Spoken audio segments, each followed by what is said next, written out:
Hello दोस्तों, आज class में मैं राग भोपाली का छोटे ख्याल यानी कि बंदिश का अंतरा लेके आया हूँ। मैंने इससे पहले आपको अस्थाई बताई थी राग भोपाली की, और अब मैं आपको अंतरा लेके आया हूँ। दोस्तों, अंतरा राग भोपाली का सम से शुरू होगा, 3 ताल में जो सम होता है पहली मात्रा से, और इसकी 2 लाइनें हैं। शब्द मैं आपको बताता हूँ। अस्थाई के राग भोपाली की अस्थाई के जो शब्द थे छोटे ख्याल के, वो थे गुनियन सो रहा खो प्रीत बावरे आओ गुनी गुनी ही संग तर जावे। ये अस्थाई के शब्द थे। और अंतरे के शब्द क्या होंगे? साचो सतगुरु ज्ञान बतावे, साचो सतगुरु ज्ञान बतावे, शकल मनोहरत इह विद पावे। अंतरे के जो अस्थाई के जो बोल हैं, अंतरे के जो अस्थाई के बोल हैं वो हैं साचो सतगुरु ज्ञान बतावे, सकल मनोरथ इह विद पावे। दोस्तों, इसका मीनिंग भी मैं आपको बताऊँ। जैसे मैंने अस्थाई का शब्दों का मीनिंग बताया था, अब मैं अंतरे का शब्दों का मीनिंग बता रहा हूँ।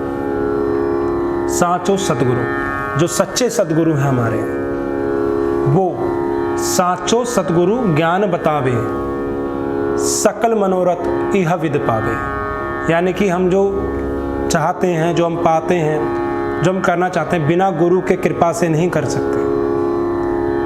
हम आगे हैं ही नहीं उनसे। तो साचो सतगुरु ज्ञान बतावे, हमारे उन्हीं के ज्ञान से हम आगे रहते हैं। सकल मनोरथ यानी कि जितनी भी हमारी इच्छा है, सकल मनोरथ इह विद पावे, यानी गुरु जी के पास ही पाते हैं। तो इसका जो अंतरा है वो सम से शुरू है। आप देखिएगा मैं कैसे गा रहा हूं।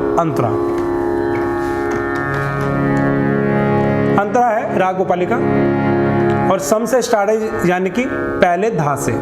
तो धा धिन धिन धा, धा धिन धिन धा, धा तिन तिन ता, ता धिन धिन धा, फिर स्टार्ट होगा। तो आइए अंतरा गाता हूं, देखिएगा। साचो सतगुरु ज्ञान बतावे, साचो सतगुरु ज्ञान बतावे, सकल मनोरथ इह विद पावे, गुनियन सो राखो प्रीत बावरे। अस्थाई जुड़ के आ गया। अब जरा एक बार और नोटिस कीजिएगा, मैं अंतरा दोबारा एक बार गा रहा हूं, जरा मेरे साथ आइएगा। साचो सतगुरु ज्ञान बतावे, साचो सतगुरु ज्ञान बतावे, सकल मनोरथ इह विद पावे। ये है इस अस्थाई के नोटेशन क्या है? गा गा प प ध सा। इसका जो हम राग को नोटेशन में गाते हैं, मैंने आपको पहले वीडियो में बताया कि कंठ को खोल करके गाना है, अच्छे से गाना है। नोटेशन है, शब्द है, कंठ को जब तक आप खोलेंगे नहीं, गाएंगे नहीं, साउंड नहीं आएगा। जैसे कि स्वर को मैं किस तरह से गा रहा हूं, जरा ध्यान दीजिए। सा, आराम से, शुभ शांति पूर्वक, आराम से, कूल माइंड होकर बिल्कुल इसको गाना। सा रे गा प धा सा। किसी प्रकार की कोई जल्दी नहीं करनी है आपको, आराम से गाना है। देखिए, क्लासिकल की पहचान ये और रिलैक्स होकर गाया जाता है, ठंडे दिमाग से गाया जाता है। क्लासिकल बंदिश जो ताल के अंदर निबद्ध होती है, वो ताल के साथ ही चलती है। दोस्तों, एक बड़ा ही एक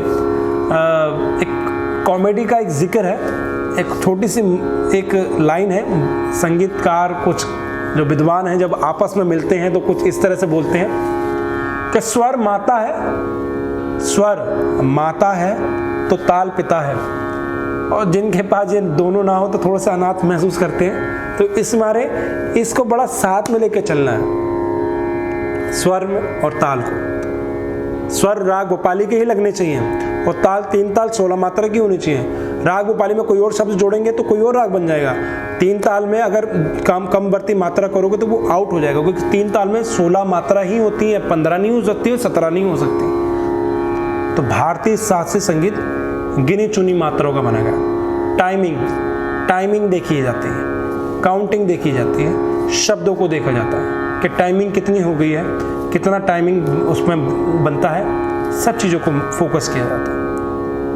अगर आप इसको गाना चाहते हैं, काउंट के जरूर गा सकते हैं। आप कहीं भी बैठे हैं, कैसे भी बैठे, काउंट करके गा सकते हैं। जब आप हारमोनियम के साथ बैठे तो स्वर में ध्यान लगा के गा सकते हैं। आई एम रिपीट के कहीं भी बैठे, कहीं भी चल रहे, पहले काउंट कर लीजिए। गुनी सो रहा हो प्रीत बाबरे कैसे आएगा, फिर जब आप बैठे तो स्वर में कैसे आएगा, वो हारमोनियम पर रियाज कर सकते हैं। दोस्तों हारमोनियम तानपुरा या हारमोनियम पे सा और पा रख के या हारमोनियम सा गा पा रख के आप रियाज करते हैं, मगर अपने गले की आवाज़ को भी सुनना है, तरीकों को देखना है कि कितना थ्रू करके आप गाते हैं, कितना मीडियम में गाते हैं, कितना नीचे के स्वर में आपका गहरा इफेक्ट है। कुछ लोग लाउडनेस गाते हैं, बहुत सुंदर गाते हैं, कुछ लोग नीचे गाते हैं, बहुत सुंदर गाते हैं। कुछ लोगों को लालसा होती है, यानी कि मन में एक बात होती है कि हम ऊपर बहुत अच्छा नहीं गाते या हम नीचे के स्वर नहीं लगते। तो दोस्तों ये सब कुछ होता है सिर्फ एक रियाज करने से।